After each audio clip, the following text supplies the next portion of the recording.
ndichazokudaiso ndozokupa vana vangari ndozokudii, then he releases you. That's why you should have faith in God no matter how bad your life becomes. Because Mwari akatozvigadzira kudhara kutuka Mwari ukaona wakunetsekana neupenyu. Thank you Jesus. Ndina umboronga kutaura zvinhu zvakadai so ameno kuti zviri kubva kupi asi ndimwa. Kutuka Mwari ukaona wakupanika uchiti ko imi munokodzera seiko? Hamusikone here kuti chikepe chakukudubuka. Hallelujah. Kuchika kukudubuka sei? Iye akati ngakuve nechiedza akararama. Chino kukudubuka sei? Hallelujah. Amen. Saka adaro ozorilisa Jeremiah kuti apinde mudumbu rake ramai vake. Ozouya mai vaJeremiah unzi makorokoto mwana iko mukomana avatozivi kuti vakatakura muprofita. Amai Elizabeth avatozivi kuti vakatakure. Asi atotarwa kudhara kuti ndiye Elijah wandakatora paya nechamupupuri ndikatumira ngoro yemoto kuti Elijah anointing yandakaisa paari igozoenda kuna Elisha. Asi Elijah uya haangafe, ndiri kumutora kuti auye kudenga, asi ndoda kuzomudzosera kuti azofa. Saka ari kudzoka ari John the Baptist kwandanga asati apinda mudumbu ramama Elizabeth. Zvinongonzwisisika chete nevakadaro vana Mwari. Vakasanangurwa naMwari vanoziva chokwadi chaMwari. Because umwe munhu ukamutaura zvakadai so anototi chii chamakutaura ichi. Zvozatiswa futi naPauro kuNew Testament. Pauro anotaura achiti those he foreknew, hallelujah, he predestined and he called and he saved, hallelujah. Amen. Mwari ndofunga vaitoseka zvavo vari pachigaro pavo vachiona Pauro achitema vanhu nematombo vachiti idzi hadzisi kuziva kutema matombo kwaari kuita kudai so achirova vanhu anoziva kuti iye acharoverwa vhangeri iroro ari kurovera vamwe. Nekuti shama akazvigadzira kudhara. Muona kushamisa kwazvo. Akatozopedzisira atopo pamwe ipapo Pauro akutorohwawo, vana Silas vakurohwa, vana Peter vakurohwa, nayewo amirawo akutorohwawo. Hallelujah. Amen. Saka anzi Judas akabva aenda mbarangarana nawo. Ndobva ati hamumuzivi nekuti zvaanoita anozvifananidza nevanhu. Kuzvininipisa kwakadaro. Iye ari Mwari. Remember ndiye akati ngakuve nechiedza chikava simba rizerepo rakazara kudaro simba, but still anozvifananidza nana Simon Peter, anozvifananidza nana Thomas, anozvifananidza nana John, nana Jacob. Hallelujah. Amen. Asi yari Mwari.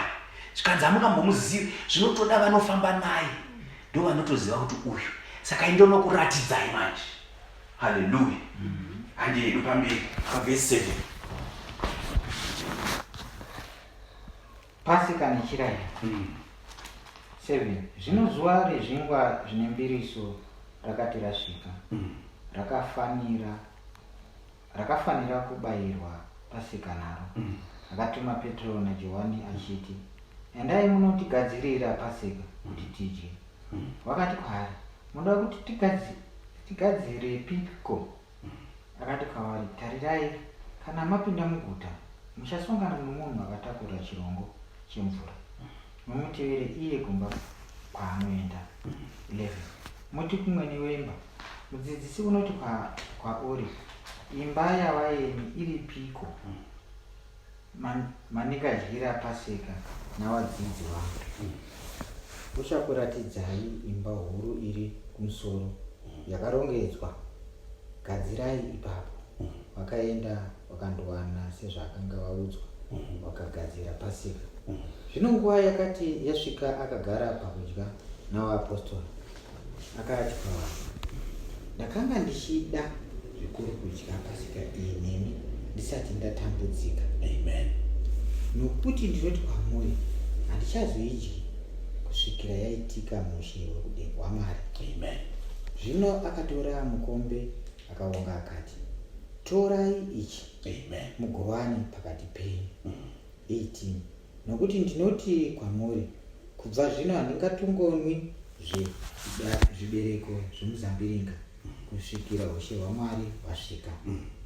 Akatora chingwa akavonga, akamedura akavapa achiti, ichi muviri wangu unopiwenyu, itai izvi mugondirangarira. 20. Nokudarowo wapedza kurayira, akatora mukombe akati, mukombe uyu isungano itsva muropa rangu, rinoteurirwemi. 21.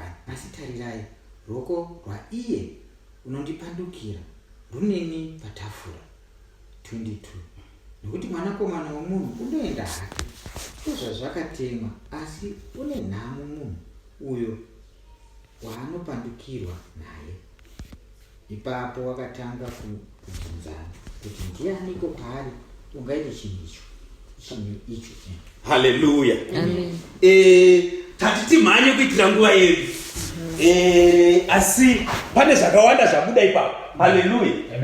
Hanzi akati nguva yakwana yekudya chingwa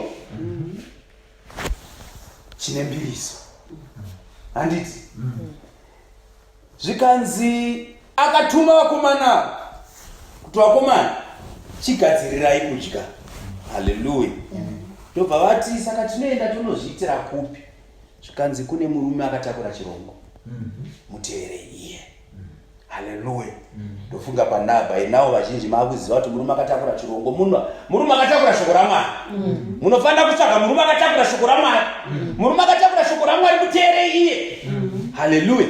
Nekuti uyu murume akatakura shoko raMwari anoziva kusangana naJesu. It was not the first time. Jesu aigomuziva sei? Ko iye murume aigoziva Jesu sei?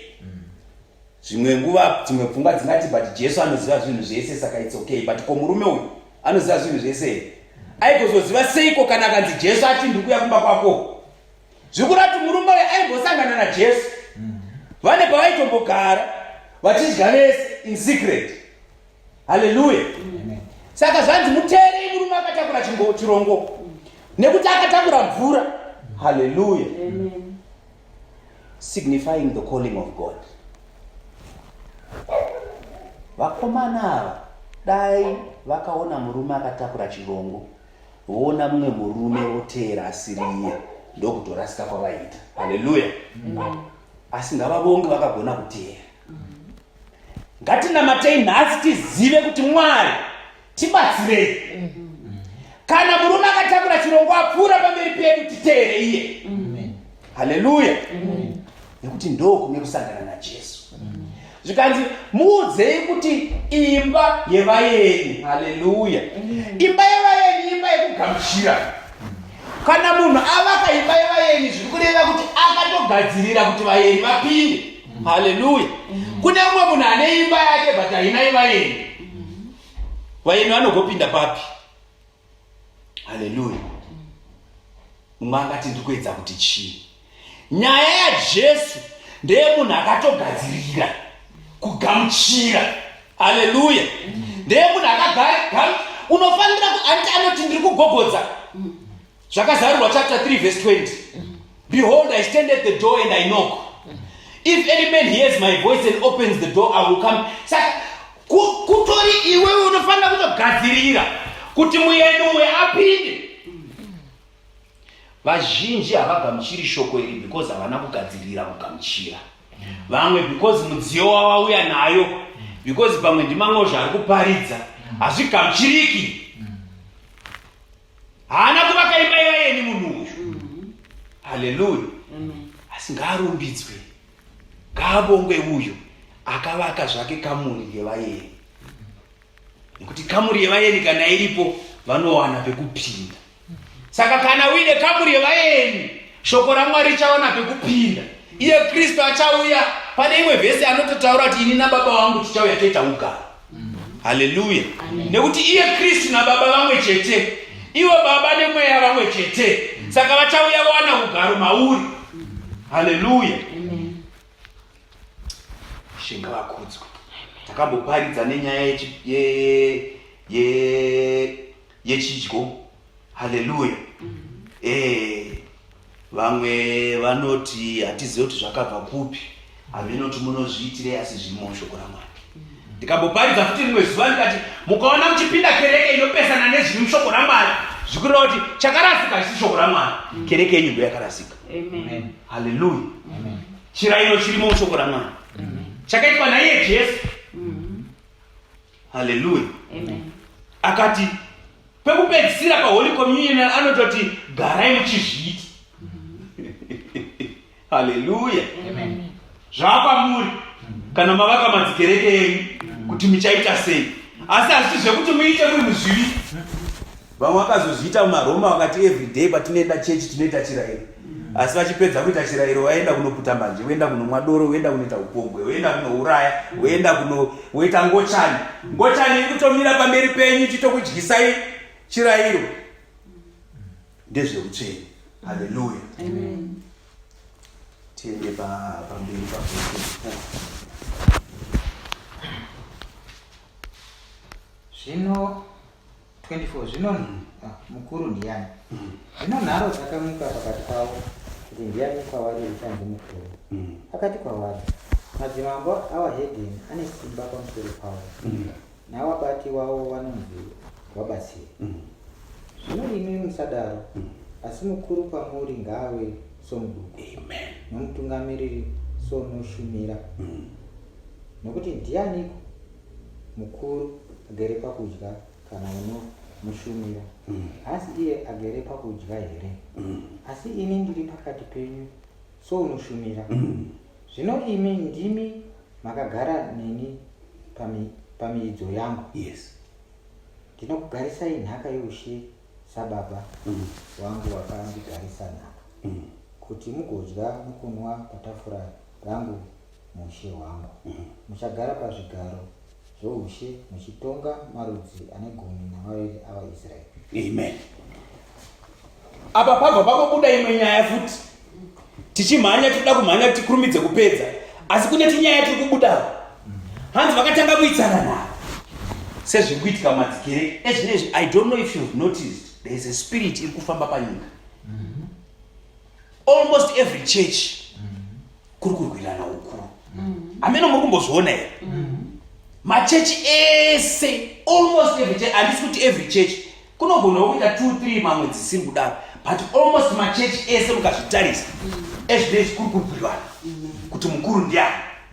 Umwe neumwe anoda kuita mukuru, umwe neumwe anoda kuita high jump pane mumwe, umwe neumwe anoda kuenda nekuseri kwemumwe. Vanhu vaakupandukirana, vamwe vaiwirirana, vamwe vainzi vari kudanana, vamwe vainzi vari kuwirirana, vamwe vatori hama nehama, mukoma nemudingina chaiye. Asi nyaya yekuda kuita mukuru, nyaya yekuda kuita mukuru. Jesu akati no, hamusi kuziva, marasika nekusaziva magwaro. Mukuru pamuri mese ndiye unoshumira. Haleluya. Kana ndichizvitsanangura, ndinomira pakuti vanoda kuita vakuru, vanoda kuremekedzwa, vanoda kupfugamirwa, vanoda kukudzwa, vanoda kubhadharwa mari, vanoda kupiwa zvipo, vanoda kusimudzirwa, vanoda kusimukirwa, vanoda kuitirwa zvese izvi, asi hahusiriwo hukuru kuna Jesu. Kuna Jesu hukuru kushumira. Kushumira kuita seiko? Kushumira kuti kana Mwari vataura kuti mangwana itai chakati nechakati nechakati, iwo uya kuhama dzako woti Jehovha vati. Usingatore pane zvako asi pane zvaJehovha. Ndokuva mukuru ikoko. Haleluya. Aiwa kunzi hazvingaita kuti mutsike pamavhu, regai tikuwaridzire mazambia edu kuti mutsike. Hakusi kuva mukuru ikoko. Haleluya. Zvidai tingadai tiri kuti mbama mai Chakombera, hazviiti kuti mai Chakombera vatsvaire nekuti ndo mukuru patiri tose. Tofanira kutoita majuti pota tinotsvaira kumba kwamai Chakombera. Ndozvikurwirwa nevanhu munyika mumadzikereke imo. Haleluya. chirwirana baba Chakombera bhegi ravo hazvingaite ndindotofanira kuritakura. Umoti aiwa ndini indiri mukuru kwauri ndinofanira kutakura bhegi. Vanhu vanotovenganirana bhegi iro. Amen. Haleluya. Amen. Asi Jesu anotaura kuti mukuru ndiani. Haleluya. Amen. Zvinobatsirei kurirana bhegi. Chingori chikumba wechi chakangosonwawo chikatengeswa kwaamato. Dai yanga iri ng'anga yakauya ikatenga yaingotengawo ichikuenda nacho chikumba ichocho. Haleluya. Asi Jesu anoti mukuru kuna vose ndiye anoshumira. Haleluya. Sekushumira kwaita iye Jesu Kristu, nekuti Jesu anambobvira ataura zvake ega, aitaura zvakabva kune akamutuma achipa kuhama dzake. Haleluya. Shuwa kana uchida kusimudzirwa naMwari, ipa hama dzako zvinenge zvabva kuna Mwari. Kwete zvinobva kumusoro wako. Wotanga kufunga kuti but tikaita so ya zvinogona kundinakira. Tikaita so zvinogona kundinakira. Womira pamberi pevanhu wotanga kuvapa izvozvo, hausi kuzviita mukuru. Haleluya. Amen. Andei pamberi verse 31. Yesu unoudza Petro kuti uchamuramba. Verse 31. Yeah. Simon, Simon, tarira Satani wakakukumbira kuti akuzungure imi sezviyo.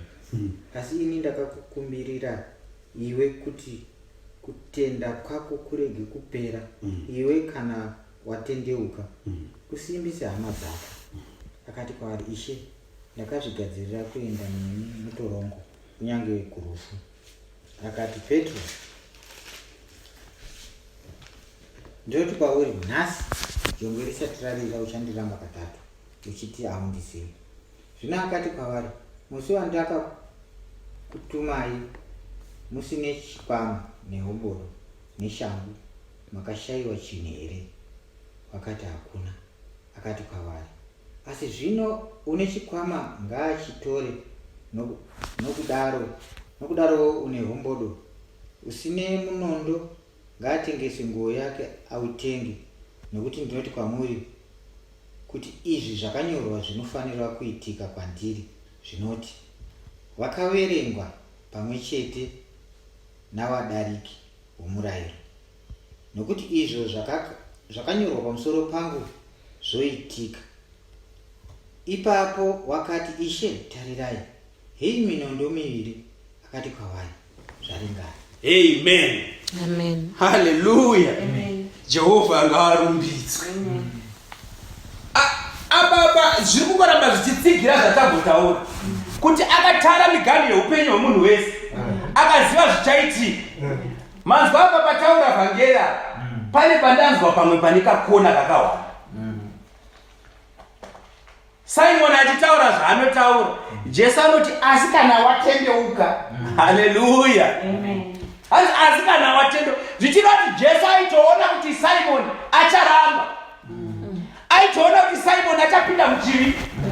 Simon achanyeba. Simon acharasika. Asi kana watendeuka Simon, ndiri kukunyengetera, not now, because now ndiri kutoziva kuti uchapinda muchivi.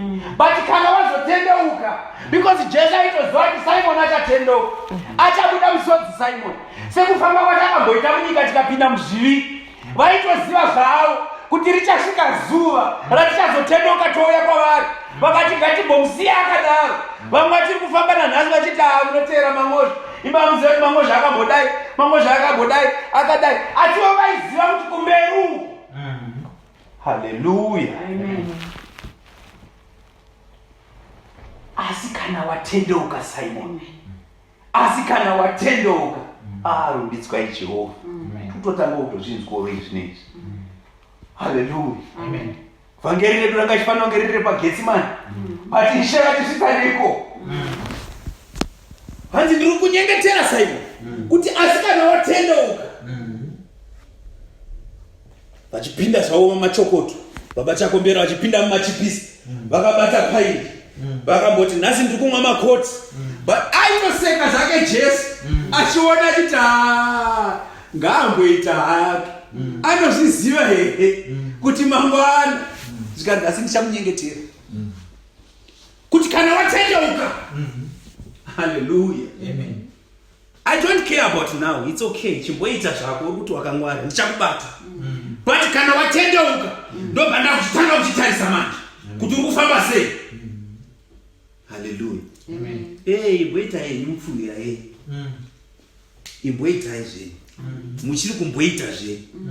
But pandichazosvika ndichasvika pandichatara mugani ndo pandiri kunyengetera ipapo kuti from now on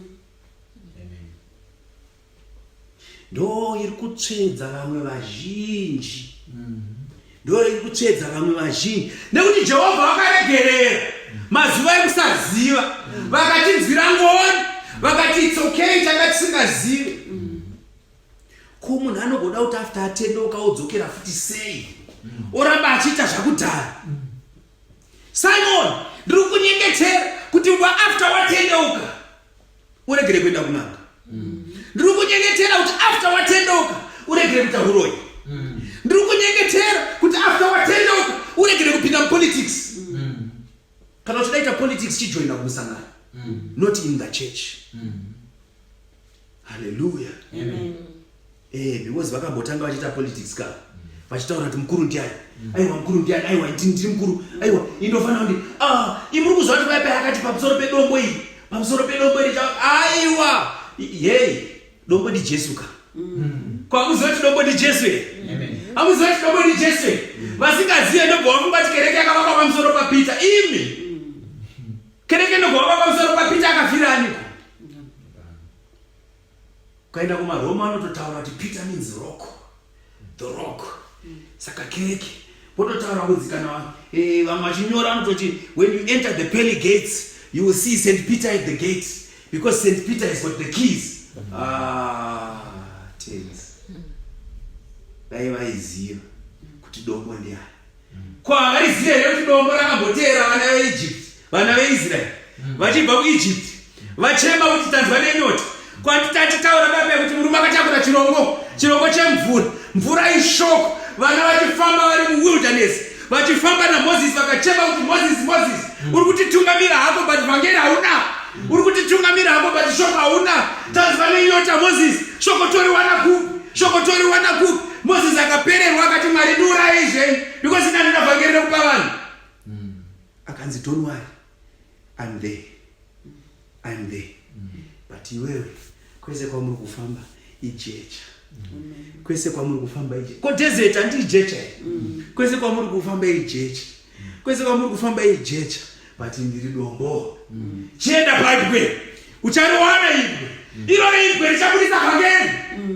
Hallelujah. Amen. Praise the Lord. Kabuda shoko. Vana veIsraeri vakamamvura nekuti mvura yaiwanikwa yanga inovava semavhangeri atinongoona mazuva ano.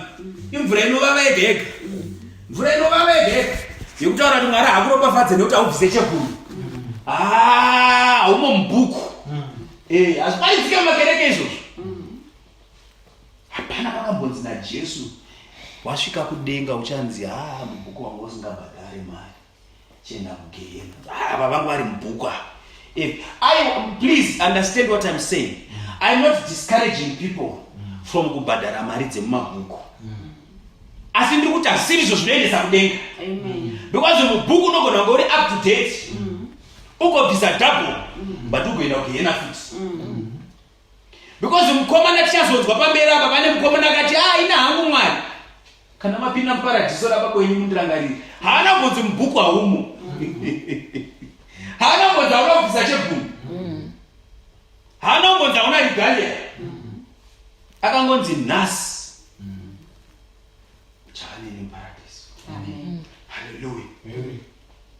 Tichienda pakanyanya kukosha patati chida. Verse 39. Hallelujah. Jesu muGetsemani 39. Yeah.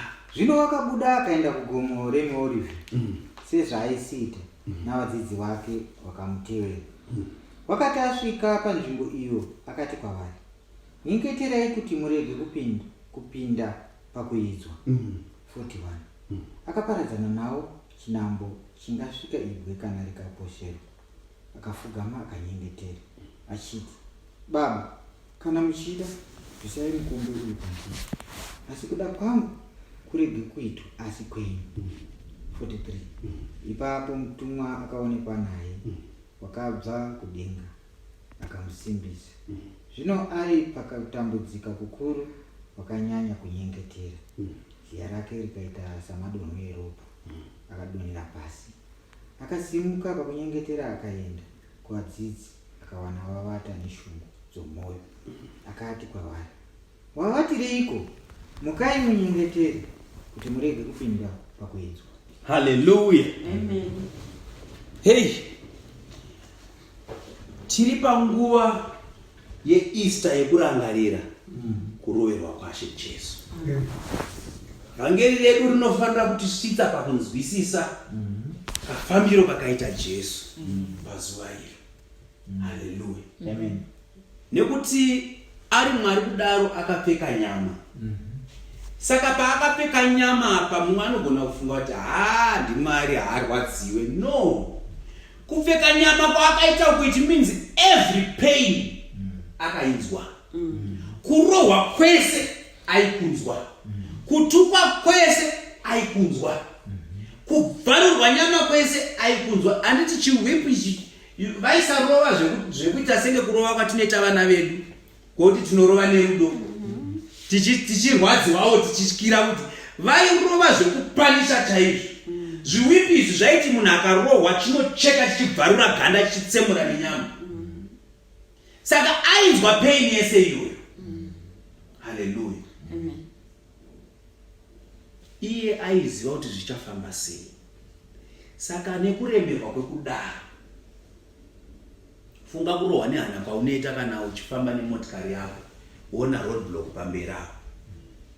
Roadblock chete. Mupurisa hakurove, haana zvaanokuita. Chaangangokuita the worst is kungokunyorera ticket chete. But funga kurova haana kunoita.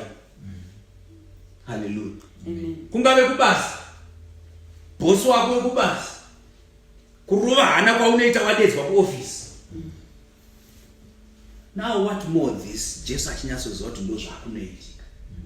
Remember zvazvisati zvamboitika before. Hakuna aiziva outcome kuti yakamira sei. Hallelujah. Amen. Achienda Jesu akati Baba, dai zvaibvira, dai kwawanikwa imwe solution zvayo. Asi ngaabongwe Jesu Kristu. Amen. Hakuna munhu ane kuzvininipisa kunopfuura kwaJesu. Hakuna munhu ane kuzvininipisa kunopfuura kwaJesu, nekuti nyangwe zvakaoma kudaro akati still kuda kwenyu ngakuitwe. Amen. Kusava kuda kwangu asi kwenyu. Ndakazvipira hangu Baba kuti ndiite zvamunoda inini. Nyangwe zvikandirwadza sei. Dai Mwari vatiropafadza nekutipa vatungamiri vane mwoyo wakadaro. Ukuti kana Mwari akataura something, vanoti kuda kwenyu Mwari ngakuitwe. Whether zvakandinakira kana zvakandiipira.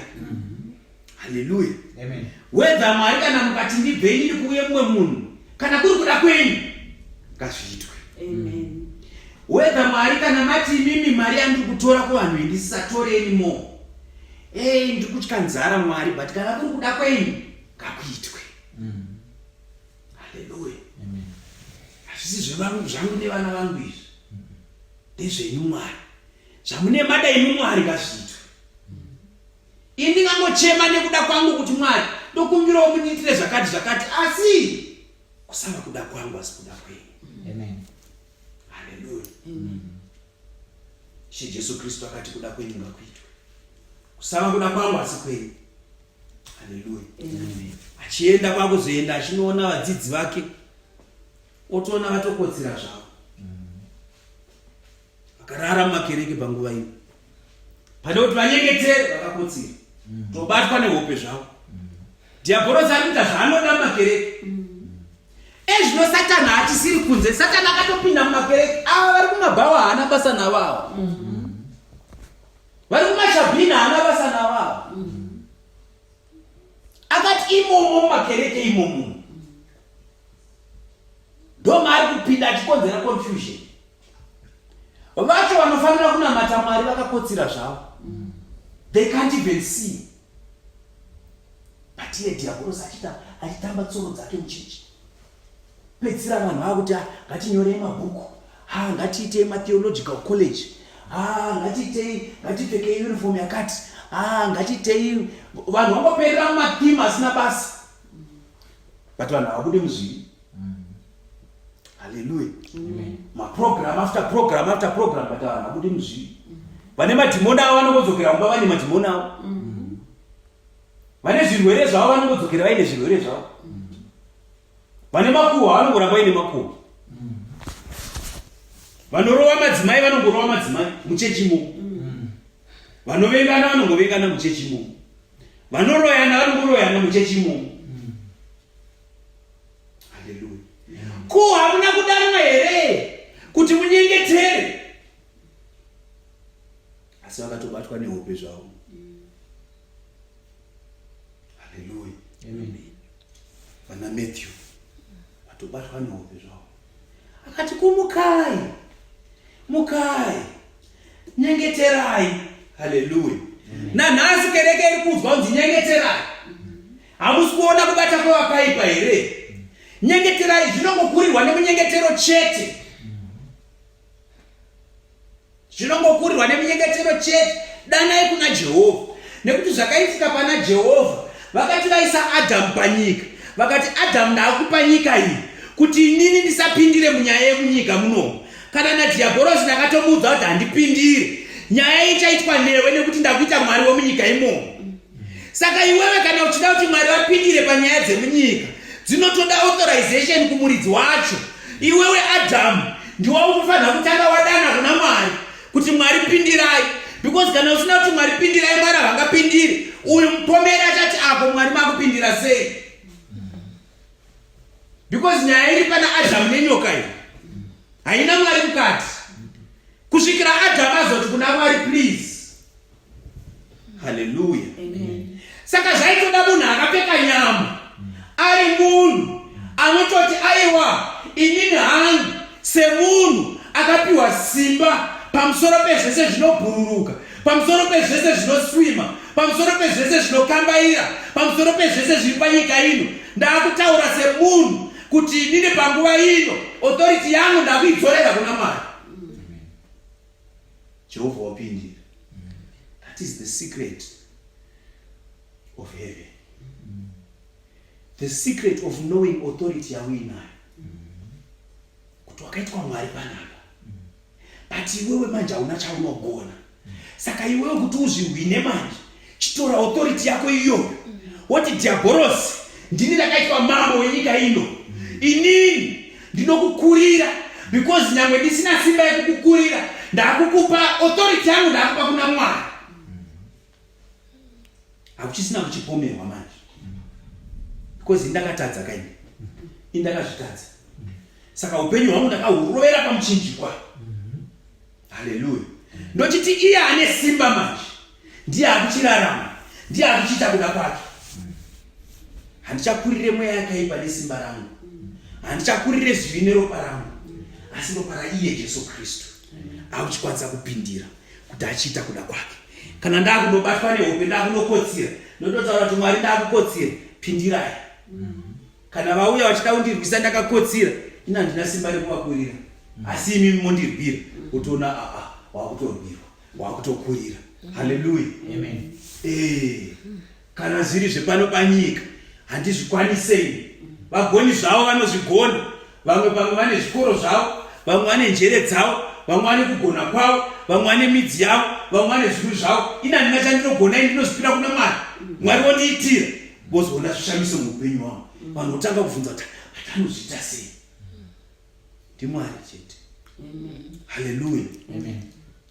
Tikona nguva yedu yafamba, tachida kuenda kumberi uku, tinonyatsonzwisisa pane nyaya inonakidza zitereki yanga iripo yekuzoroverwa kwaJesu, because Jesu akaendeswa kuna Pilato, aendeswa kuna Pilato, akazoendeswa Pilato akamuendesa kuna Herodi. Zvazvakanyorwa kudhara naMozisi kuti gwayana, because Mozisi akanyora murayiro uchitsanangura kuna Mwari kuti kana muchipira kuna Mwari munopira sei, munofanira kuudza, kana muchiunza gwayana rinofanira kuuya rakaita sei, ende gwayana rikangochema rinofanira kuita sei, kuurawa. Saka akauya iye akavhunzwa, akanyarara kumirira gwayana risingachemi, risingakomplaini, risikaite anything, rakanyarara richienda kunourayiwa.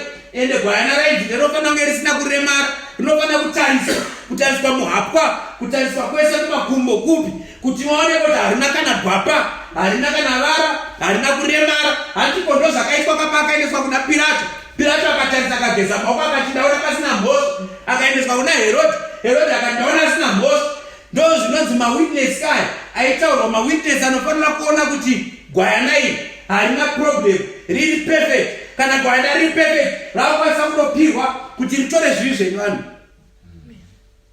Haleluya. Papapa pane pekupedzisira pataurwa Jesu akati kana muine mari, kana muine zvamuinazvo zvitengesei, mutenge minondo. Haleluya. Ndobva vapindura naSimon Peter pavakanzitengai minondo akati tauya nayo tine 2. Haleluya. Kwanti minondo ishoko raMwari. Old and New Testament, minondo miviri. Haleluya. Ambotaura rimwe zuva ndofunga ndibaba Chakombera futi vandaitaura navo. Ndikati Simon Peter akaburitsa munondo wake. Iripo pamberi baba vemavhesi anotera. Vakuda kumusunga Jesu. Simon Peter akatora munondo akacheka nzeve yemunhu. Haleluya. Kwa munondo ati shoko raMwari. Shoko raMwari rinouya. Simon Peter ndiye apostle kawo. Akabata shoko raMwari munondo achicheka nzeve yemunhu. Ezvinezvi tiri kurarama muage iyoyo yevanhu vaMwari vanotora shoko raMwari rinokwakura nzeve yemunhu. Haleluya. Pane kuti munhu anzwe haachanzwa nekuti akwakurwa nzeve. Because vhangeri riri kuparidzwa iri harisi riro. Akuparidzirwa vhangeri rekunzi kana usina kubvisa chipo muchechi hausi chinhu. Achagamuchira chiponiso sei munhu iyeye? Kana usina kubvisa mataidzi hauna kupona, achaponeswa sei munhu iyeye? Ko kana asina mari zvake achapona sei munhu iyeye? Akwakurwa nzeve uyu. Politics dzinotambwa muchechi, mufundisi anovenga mwana wesangano, zviri pachena zvekuti anomutsonda mwana wesangano pachapinda muchechi. Mufundisi uyu anyangwa akaparidza zvechokwadi sei harichatambirike vhangeriro, akwakurwa nzeve mwana uyu. Haleluya. Tungamiri wechechi anopinda mumakuhwa kusvika mwana wekereke obvunza kuti ndizvo here izvi? Ndizvo paachazosumuka kuti aparidze shoko raMwari hapachina chapinda munzeve, nzeve yakwakurwa nemunondo. Haleluya. Simon, dzorera munondo uyu. Zvinotoda Jesu kuti auye kuzorapa munhu, atore nzeve iyo agoidzorera kuti munhu azokwanisa kunzwa zvakare, kuti kana azoparidzirwa vhangeri ripinde. Kune vamwe vanhu vakakwakurwa nzeve yokuti hamuchatovakwanisi. Ukaenda kwaari anokudza kuti zvevanhu vemachechi ava, vanhu vemachechi ava. Ndofunga mese makatombosangana nemunhu anokudzai zvakadaro kuti taitogozvido zvekunamata bhati zvandakaitwa nevanhu ava.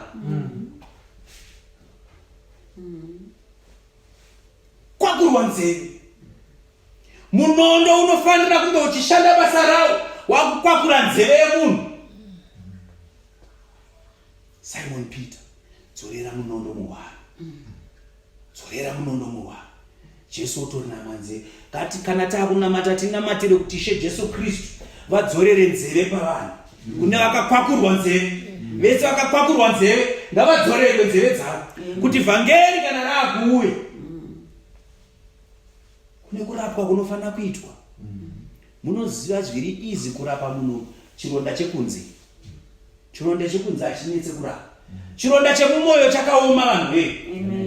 Munhu anenge arwadziwa mumwoyo zvinoita 20 years zvichirwadza, 30 years zvichirwadza. Haleluya. Zvinotongoda Jesu chete kuti anhonge nzeve iyo aidzorere panzvimbo yayo. Muone chishamiso chake. Munhu ari kubva kukwakurwa nzeve inodzorerwa yoita perfect. Kwa hiyo havasi kuonera kuti ndiye kusika kwaakaita Adhamu, kwaari kudemonstrata kuti ndiri mwanakomana waMwari. Iye munhu wacho anodzorerwa nzeve, haati chishamiso ndakudzokera kumba handichaite zvandiri kuita. Anotoramba achidzokera kunomusunga futi. vanoshamisa Ishe Jesu Kristu, vanoshamisa Ishe Jesu Kristu. Akatarisa vana Herodi nana Pirato, akaona hana mhosva, akageza maoko akati hana mhosva. Haleluya. Akatoona kuti gwayana rakachena maningi. Ivo vaisaziva kuti ndo zvavari kutaura, kuti vakati aiwa gwayana iri rakafita kuroverwa iri, nekuti riri perfect. Kana isi musori chatendoka tichataura kuti hamuna kutadza imi, manga makachena. Because Pilato akakucherechedzai, akaona musina gwapa, akaona musina chipomero, akaona musina kuremara, ndobva atumira kuna Herodi. Herodi akakucherechedzai. Haleluya. Handi kwaifamba kuine vafundisi vana Hofni nana Finehasi, ndo vaicherechedza kuti gwai rakaita sei. Vana Aroni naMozisi vaicherechedza kuti gwai rakaita sei. Hamusi kuona kuti Herodi naPirato vanga vatori mahigh priest. Haleluya. Zvinhu zvaMwari zvakarongeka. Vanotoziva zvavanenge vachiita. Isu ndisu tatotadza kuziva kuti Mwari vari kuitei panguva ino, but vanenge vachitoziva zvavari kuita. Perfect. Asina kumbotadza, asina kuita zvinhu. Inoperera nyaya yacho pamuchinjikwa iyi. Umwe anotanga kutaura kuti kana uri mwana waMwari, zviponese nesuwo tiponese kuti tize pana vhangeri ravo vanoda kuita zvivi zvavo vachingoita get away with it. Vari mumakereke vachiita zvivi zvavo woita get away with it. Vohwanda nekuti touch not the anointed of God. I am a man of God, usandidarewo, usandidherere. I am a woman of God, hazvitenderwe kundidaro izvozvo. You can't question. Usabvunze izvozvo, usaite izvozvo, usandidherere. Iwe unofanira kuzvininipisa. Humble yourself before. Indakazodaro kune mumwe ndikati iwe hauverenge Bhaibheri iwewe. Because rakati humble yourself before the Lord and he will lift you up. Handina kuti humble yourself before men. Munofanira kunzwisisa vhangeri raMwari. Because Satani anongoti akakona kabhichana. Iwe wofunga kuti usumudzirwe naMwari, unofanira kutyora muzura pane vanhu, wofamba mukereke wakazvirereka kunge wakaremara. Wobva nzau yakazvininipisa uko. Uchikwazisa vanhu uchipfugama nepatara. Asi zvinonzi humble yourself before the Lord. Amen. And he will lift you up. Uyo anokusimudzira ndiye unofanira kuzvininipisa pasi pake. Ko ndikazvininipisa pamberi penyu, muchandisimudzira papi? Handisi kuti ndizvikudze, asi ndiri kuedza kutsanangura nyaya yekuti vhangeri vanhu havasi kurinzwisisa. Only if you humble yourself before the Lord. Zvichaitika manje uchazvininipisa kuvanhu, wozvininipisa kuvanhu. Mwari woti pfeka blue, iwe wobva kuti aiwa ini red ndo inondiitira, wotadza kusimudzirwa naMwari. Wozvininipisa kuvanhu, Mwari woti pfeka blue, iwe woti aiwa ndopfeka red. Ndo zvatinoona zvichiitika mumakereke. Mwari vanozotuma shoko ravo manje. Mwari vatuma shoko ravo, iwe wodherera shoko ravo kuna Mwari. Ndo kutadza kuita humble yourself before the Lord ikoko. Muri kuiona nyaya yacho manje. Apa kwa vanhu kufugama, asi kuna Mwari hakufugama. You need to learn to yield to the Spirit of God. Kana mweya waMwari wati ngatiite chakati, ngatiite ichocho. Kana mweya waMwari wati ngatisaite chakati, ngatisaite chinhu ichocho. Ndo kunonzi kuita humble yourself before the Lord. Whether it makes sense to you or it doesn't make sense to you, humble yourself before the Lord. Amen. Adaro akati saka zviponese iwewe, kana nesuwo tiponese.